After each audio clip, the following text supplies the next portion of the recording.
Well, good morning, good people, and greetings on this lovely sunny day from Linlithgow.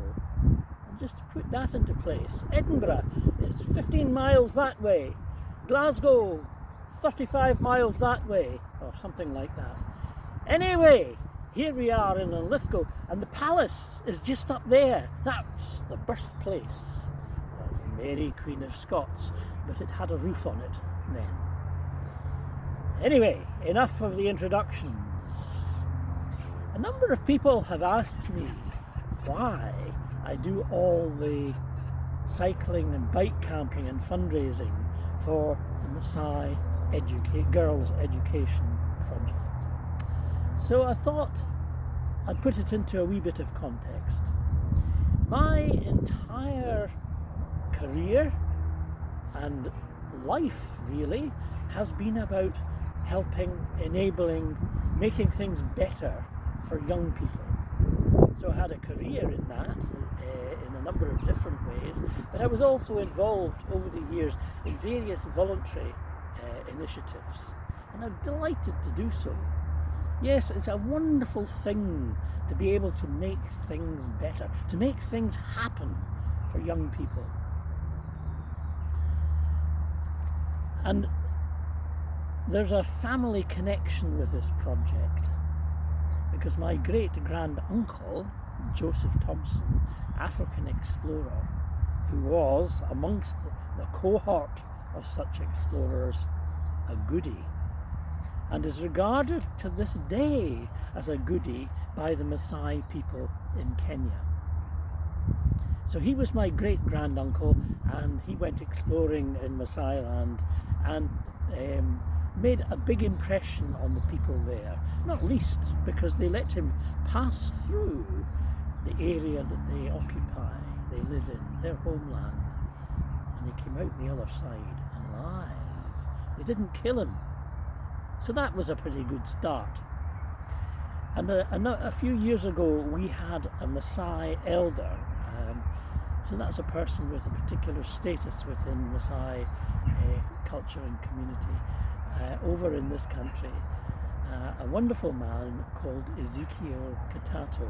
And if you've been following what I've been doing, then I put up a short video that he produced very recently, recorded in the bush, and he set out very clearly, very eloquently, how important education for Maasai girls is for the future, for themselves.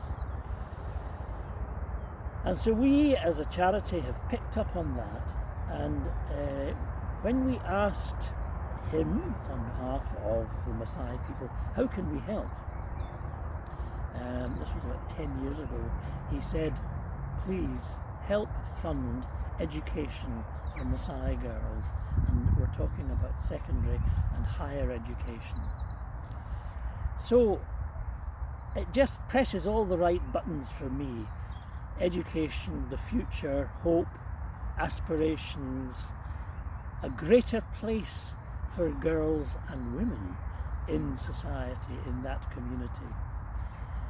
And they all want to be good role models, they tell us. So it all comes together.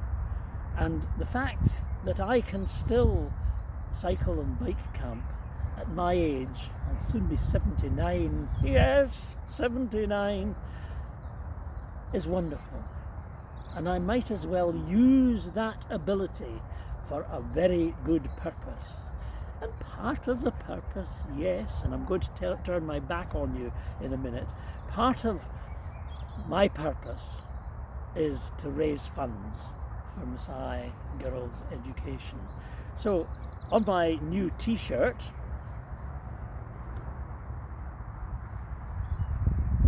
you have seen the QR code, but if you go onto the website, there's also a link. And there's a wonderful Scots saying, "Money amico, max amico." In other words, every little helps. And so it is with fundraising.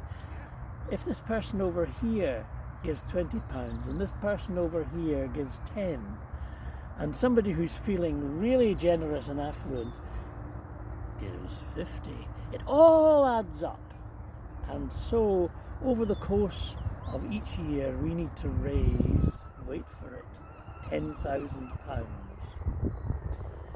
But we will do that with your help. And I hope that what I'm doing at my age will convince you that it really, really is worthwhile. So, please support Maasai Girls Education Project. It's making a real difference, and I'm enjoying making a real difference at this stage in my life. I've no doubt I'll be back in a few weeks with something else to say, but for now, bye for now from Linlithgow.